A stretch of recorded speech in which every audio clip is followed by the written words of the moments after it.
the Blairing Out with Eric Blair show, and today I'm pleased to have the man, the myth, the legend, Michale Graves. Why did you take a hiatus from the Misfits in 1998? I took a hiatus when they went to South America because I was in the middle of the storm. You know, John Cafiero, all of these people that were beginning to tear the band apart. I knew that I was in a situation where nobody cared about me as an artist, me as a person, or what my life was going to become. Nobody cared about that. I was a natural resource in which that outfit was just extracting what they needed from me, and they didn't care about anything else. It was always said to me that if you're unhappy, if you don't like the way that things are, the door's right there. There's a whole long line of people that would love to be the singer. And I would always say, but so then you're telling me that I'm not special, that anybody in the world can do what I've done with you and for you. And their answer was yes. We don't care. The story of me not going to South America, that was the first real public indication that there was a big problem with the band, and some of the lore behind that is that I quit the band to play hockey, which is just crazy. It's just crazy. Now I'm a really good ice hockey player, but I did not give up my career, and I did not go to South America because I wanted to play hockey. So I took a hiatus because I was kicked out of the band, essentially. I found out that Mike Hideous was taking my spot, and it just didn't make any sense to me. And so essentially I was fired from the band. And moving forward, after I came back for the Famous Monsters part of the Misfits career, I wasn't even in the band. I was working for the band. I was working for Roadrunner Records. I just wanted to come back because they were my best friends. Doyle and Chud and some of the crew, they were my best friends. They're all I knew in the world. It's all I had in the world were these guys. And all I cared about was music and getting on stage. And I just wanted to make another record, and I just wanted to be with my friends. Again, the business side of it, I mean, I was 20-something years old. All I knew was what I was doing on stage and being an artist. There was no one that cared or was taking care of the other part, you know, management and explaining the business to me and how things worked. And you know, especially in this town, in this industry, you get eaten up quick, man, quick. And that's why I left the band, because that's why I just went home. And I said, this is it, enough is enough, because I was being chewed up, and it was tearing me apart inside. And then I stepped back and said, wait a second. I'm not in this to stand on stage and have people clap at me. Like I said, I mean, I don't need that to feel good in my life. I'm not doing this to be famous. I'm not doing this to see my name in lights. Not at all. I don't need that I don't need it. And so in a lot of ways, and then I came to the realization that these guys have nothing over me. They can't hurt me. I can only allow them to do what they're doing to me. And so I gave it all up. I went home and I lived in a tiny, tiny one-bedroom apartment in Seaside Heights, New Jersey, and started my life again. I worked at IHOP. I was doing marine construction during the day. I would wake up at about 5:30, get out on the water with my crew, and build docks and build ramps and bulkhead. And then I would come home. I would take a shower, and then I would go and work at IHOP to get myself back on my feet again. And it was fine. There's no shame in that. Not at all. Going home, knowing that I did the best that I could, and I'm working through my life. Yeah. I didn't have to rely on anybody else, and there was no. I mean, you know, there's a pity party now and again, but for the most part, I was very happy and well adjusted. Had a beautiful girlfriend, and you know, I surfed every day. And that's great. And I lived and I loved my life, always saying, this isn't forever.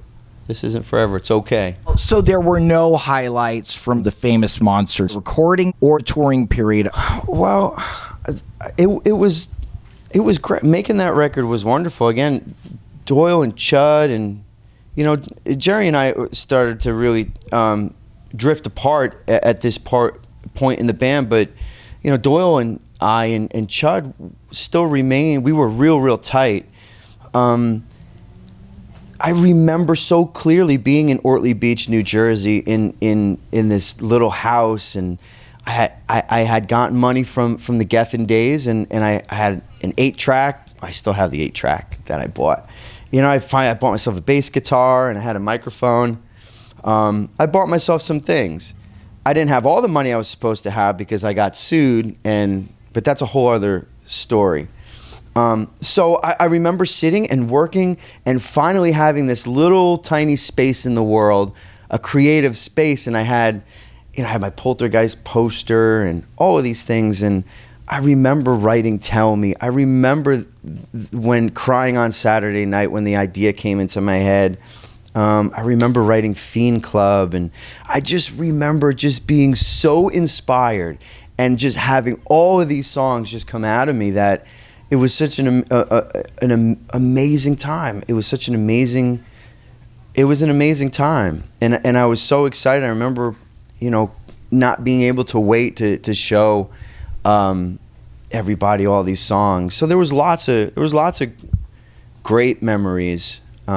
Even leading up to it, the tours before Famous Monsters, Arturo Vega came out with us, and I grew close to him as well. So that, you know, there was lots of great memories. For those who don't know, tell the audience who Arturo Vega is. He's very important. Yeah, Arturo Vega spent a lot of time with the Ramones. I mean, the Ramones used to live in his flat in New York City, and he did lights for them and art, and was always around them and created the logo. And yeah. He was truly a creative force, and it was Arturo Vega. I remember he was sitting outside, and, you know, for people that Arturo Vega is he's just very like this, you know, he's very, and I remember sitting down with him, and he said, "Michael, my dear," he said, "when you get home, I have this idea. I would love to hear from you a beautiful song that perhaps Joey would love, something like the 50s, something slow that the Misfits can play, but is so very different." And so he planted that in my mind, and I remember going home and making a point to work on it. Crying on Saturday Night was born. Is there any truth to Jerry Only's brother Kenny's story of you not showing up to the first day of filming of the George Romero directed Scream music video in 1999? So yes, there is truth to that, but that goes all the way back to the first time that I left the band in South America. Like I said, Doyle and Chud and I were real tight. There was lots of things that we did not like in that band. So again, in South America, before we were going to go, there was a whole internal fight that was happening. I learned that I was being replaced by Mike Hideous from Chud, who showed up at practice, and Mike was just there. And so Jerry and Kenny, I believe, made the decision to replace me. So I said, wait a second, you just can't do that. There's me, there's Doyle, and there's Chud. That's 70% of the band right there. Chud and Doyle said, well, we're not going to get on the plane. We're not going anywhere. I said, all right, great. We're going to force their hand. We're a majority of the company. Comes time, and they got cold feet. They got on the plane. Everybody left me behind. Fine. Now jump to the situation with the Scream video. Now keep in mind, I had every intention to go to Canada. I was in love with an actress we were dating at the time that was up there. Again, Doyle was freaking out because nobody told us, and we weren't going to get a ride. I don't know. So it was always all for one, one for all. Doyle, are you going to go? No, I'm not going. Forget those guys.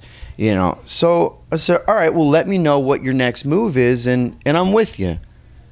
So everybody left for Toronto, and Doyle and I were left behind. And so eventually I got a phone call from somebody saying, I guess it was from Doyle, saying that he was on the way up there.